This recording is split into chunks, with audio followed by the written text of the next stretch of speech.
8세기에 했던 제2차 니케아 공의회에서 가톨릭 교회는 단호히 이렇게 결정했어. 우상에 대해 성경에서 말하는 내용을 성상에 적용하려는 자들에게는 파문이 있을지어다. 즉, 성상을 우상과 동일시하거나 성상 공경을 우상 숭배와 같은 것으로 취급하는 사람들은 파문하겠다는 말이야.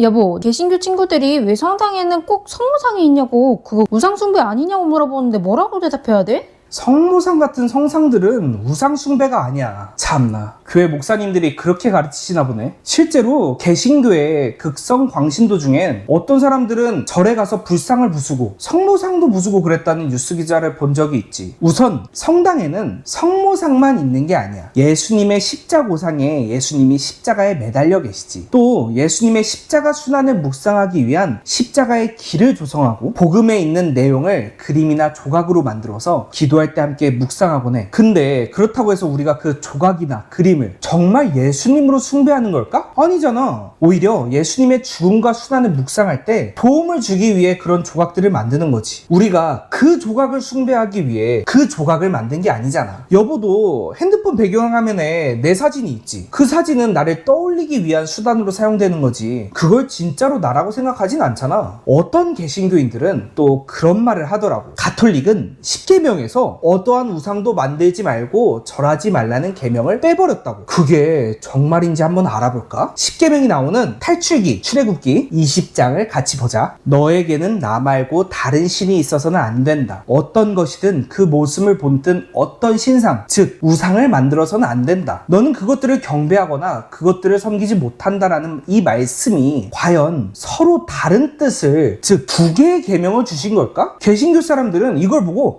동상을 만들지 말라는 거구나, 조각 작품을 만들지 말라는 거구나 하는 걸로 알아듣는 거야? 여기서 하느님은 질투하는 하느님이라고 말하는데 하느님을 흠숭하는 조각상도 만들지 말라고 하신 걸까? 그건 절대로 아니야. 그렇게 생각하는 건 성경을 제대로 읽은 게 아니야. 같은 탈출기 25장에는 하느님이 모세에게 개악의 개를 만들라고 지시하면서 개 위에는 천사의 형상을 만들라고 하셨어. 하느님은 모든 종류의 형상 제작을 금지하는 것이 아니라 하느님을 대체하거나 하느님과 동등하게 여겨지는 우상을 만드는 걸 금지한다는 말씀을 하신 거야. 그러니까 너에게는 나 말고 다른 신이 있어서는 안 된다 라는 말은 어떤 신상도 만들어서는 안 된다 랑 같은 말인 거지. 이미 이것을 아신 4세기 초대 교부인 아우구스티누 성인이 십계명의 계명들의 배열을 유대교의 전통과는 다르게 배열을 한 거야. 그런데 문자적으로 성경을 해석해야 한다는 개신교 측에서 유대교처럼 문자적으로 저 구절을 해석해야 한다면서 다시 십계명 배열을 바꾼 거지. 그리스도교 전통이 아니라 유대교 전통을 따르겠다고 한 거야. 그럼 유대교는 당시에 성상을 왜 안 만들었을 것 같아? 그건 하느님의 진짜 모습을 모르기 때문이야. 하느님은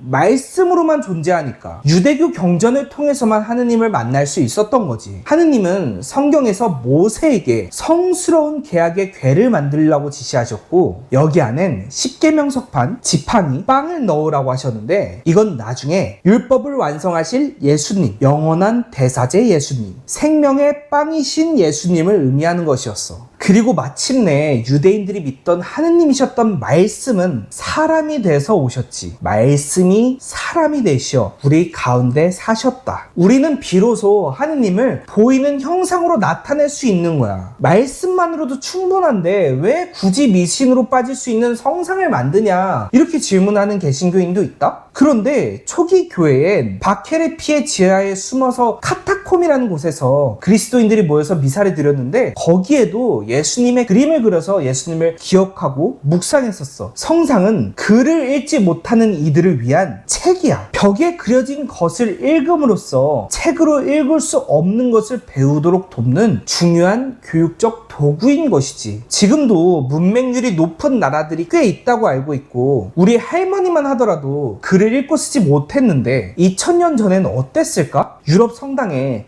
그 화려한 스테인글라스와 조각상들로 또 그 그림들로 성경의 장면들을 그려놓은 것은 교회가 단순히 사치스러워서가 아니야. 글을 알지 못하는 사람들에게 말씀이신 하느님을 알려주기 위해서야. 8세기에 했던 제2차 니케아 공의회에서 가톨릭 교회는 단호히 이렇게 결정했어. 우상에 대해 성경에서 말하는 내용을 성상에 적용하려는 자들에게는 파문이 있을지어다. 즉 성상을 우상과 동일시하거나 성상 공경을 우상 숭배와 같은 것으로 취급하는 사람들은 파문하겠다는 말이야. 성상은 그 자체로 신이거나 숭배의 대상이 아니라 성상을 통해 우리는 그 성상이 나타나는 원형, 예수 그리스도와 성모 마리아, 성인, 이런 사람들을 기억하고 존경하며 궁극적으로는 하느님께 영광을 드리기 위한 것임을 천주교인들도 분명히 알아야 해. 천주교인들 중에서도 성상에 굉장한 어떤 마법적인 힘이 있다고 생각하는 사람들이 있는데 그런 것도 잘못된 거야. 하지만 또 한편으로는 할머니들의 그런 어린아이 같은 순수한 신앙을 두고 너무 나무라는 것도 뭐 그렇게 좋은 태도는 아니지. 근데 개신교인들 입장에서 예수님 십자고상은 성당 밖에서 안 보이고 성모상만 있어서 우상 숭배를 한다는 오해를 많이 하는 것 같아.